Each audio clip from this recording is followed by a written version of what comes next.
지난 주일 말씀 통해서 우리는 내가 하나님의 진노 그 상태에 놓여 있다는 것을 깨달았습니다.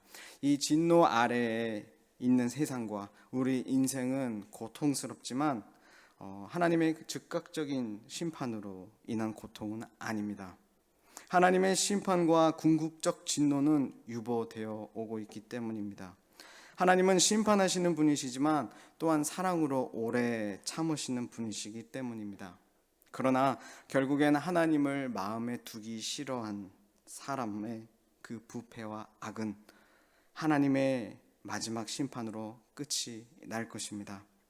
데살로니가전서 5장은 이 결국 주님이 다시 오시는 그날 최종 심판의 날을 깨어 대비하라는 말을 먼저 꺼냅니다.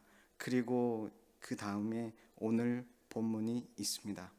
오늘 본문 다음인 11절부터는 구원받은 사람의 생활의 기초를 자세히 권면하고 있습니다.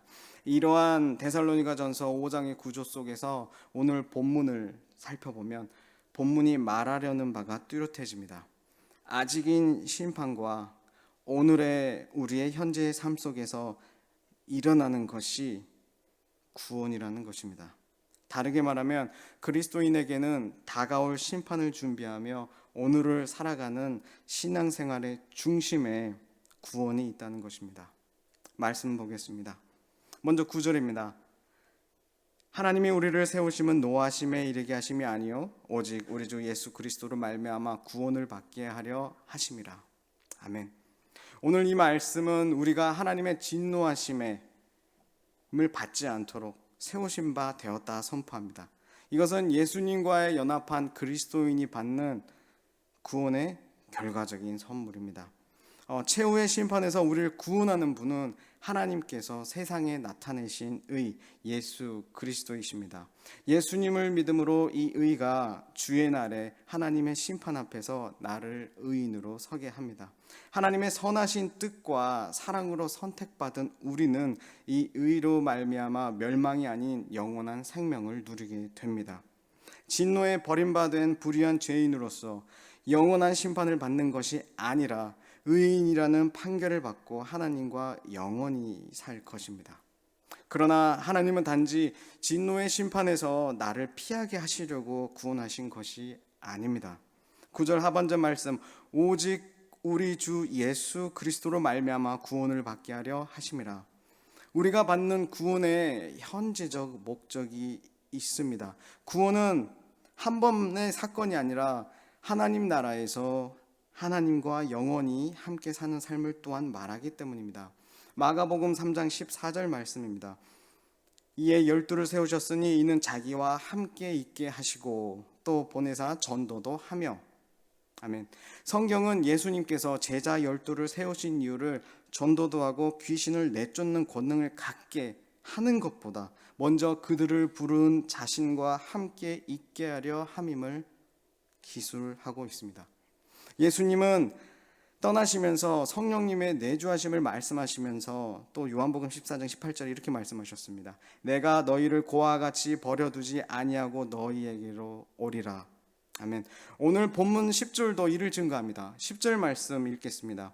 예수께서 우리를 위하여 죽으사 우리로 하여금 깨어있든지 자든지 자기와 함께 살게 하려 하셨느니라. 아멘. 하나님은 날 심판에서 구원하시는 것뿐 아니라 살아있는 순간도 죽어서도 나와 함께 살기 위해 구원하셨음을 밝힙니다. 구원의 목적은 지금 이 땅에서 새로운 생명으로 살아가는 것입니다. 구원의 목적은 에덴 동산 때처럼 하나님과 우리가 하나님과의 관계가 회복되고 함께 사는 삶에 있습니다. 예수님과 함께 하지 않는데 전도만 남고 예수님과 함께하지 않는데 귀신 쫓는 능력만 남으면 종교 생활인 것입니다. 청소년부 입교 이야기를 좀 잠깐 하겠습니다. 이제 입교를 준비하고 있는 친구들이 있습니다. 우리의 세례와 입교는 이 오늘 얘기하고 있는 구원받은 삶의 시작을 공식적으로 알리고 공동체에게 확인받는 자리입니다. 마치 결혼식과 같죠. 예수님과의 연합을 공식적으로 선포하고 신앙생활을 하겠다는 것입니다. 공동체는 이를 돕고 서약자는 공동체의 질서와 다스림 안에 살아가겠다고 서로 약속하는 자리입니다. 그런데 결혼하겠다는 신부가 신랑과의 결혼 생활이 기대도 안 되고 어떤 삶인지 그려지지 않는다고 말할 때가 있습니다. 왜냐하면 신랑이 어떤 사람인지 잘 모르거든요. 평소 데이트도 안 했고 함께 하는 시간이 또 함께 하는 추억이 없었거든요. 그래서 저는 입교하려는 아이들에게 실망을 주더라도 구원을 확인하는 시간을 꼭 갖습니다. 구원의 확신이 없다면 복음을 들려주고 또 들려주고 가르쳐줍니다. 복음의 확신이 없다면 구원의 확신이 없기 때문입니다. 복음이신 예수님과의 관계가 없다면 결혼식과 같은 입교식의 의미가 없어지고 그 유익이 소중한 우리 아이에게 사라지기 때문입니다. 그래서 구원을 다시 확인하는 것은 우리 신앙생활에 있어서 매우 중요한 일입니다. 신앙생활에서 구원이 확실해져야 내가 어떻게 살지가 확실해지기 때문입니다. 일상이 심플해지고 하나님을 향한 영광에 내 즐거움이 맞춰지고 예수님을 닮아가게 됩니다. 그런데 복음을 잊어버리면 구원의 목적을 다른 목적으로 대체해버립니다. 하나님 나라보다 세상을 더 좋게 여기고 우상을 세우죠. 예수님과 함께 사는 것이 아니라 형식적인 종교생활과 자기 중심적인 신앙으로 변해버립니다. 하나님을 즐거워하고 영광 돌리는 삶에는 관심이 없게 됩니다. 지난 주일 말씀 중에 통제권을 예수님께 넘기라는 말이 불편하고 심지어 불쾌하기까지 합니다. 그래서 복음은 누구나 들을 수 있지만 누구나 받아들일 수 없다는 것입니다. 내가 병들었고 진노 아래 있음을 인정하는 죄인만 이 복음이라는 치료제의 효력을 인정하고 구원을 얻고자 하기 때문입니다. 이것을 깨닫고 믿음으로 얻는 구원은 하나님의 선택이고 은혜입니다. 여러분은 오늘도 예수님이 필요하십니까?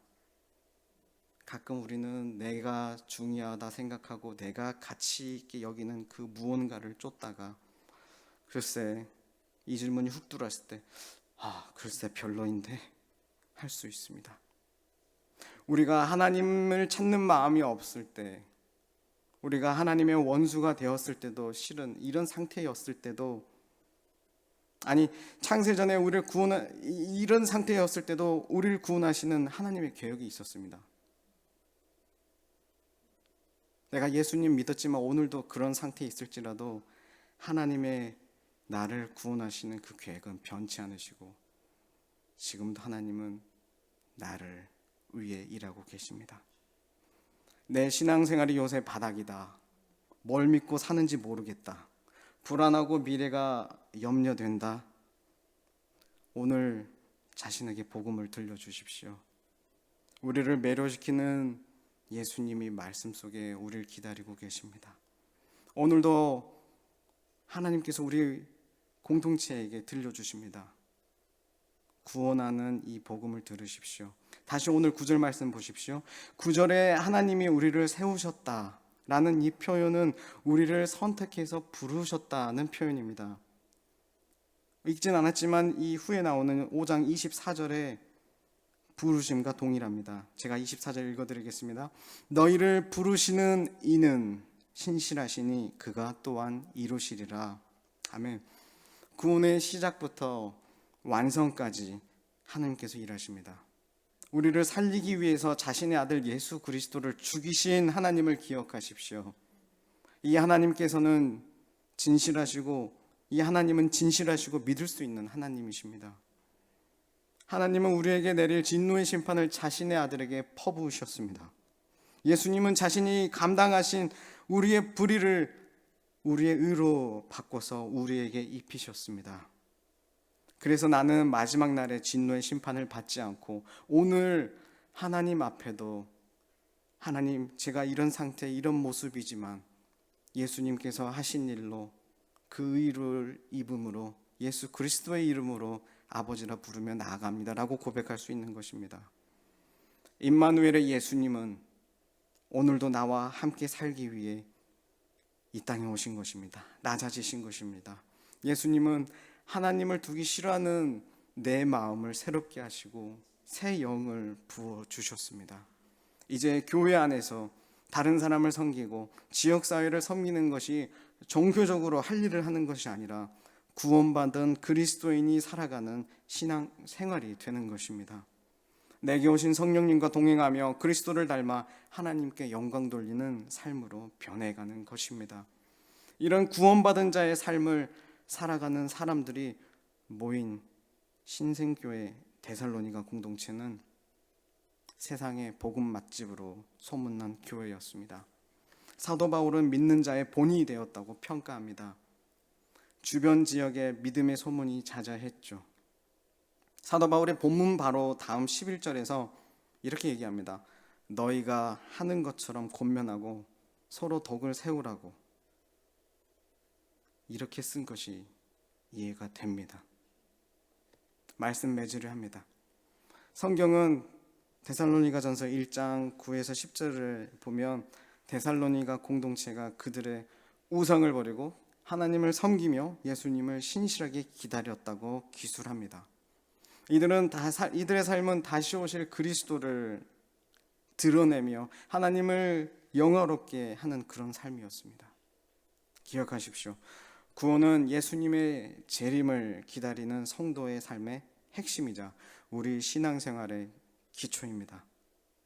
또한 교회가 교회되는 것은 구원받은 사람들의 모임이 될 때임을 알려줍니다. 성부 하나님께서 구원을 시작하셨고 성자 예수님께서 구원의 계획을 실행하셨으며 성령 하나님께서 우리와 함께 하심으로 오늘도 이 구원을, 하나님께서 시작하신 구원을 완성해 가십니다.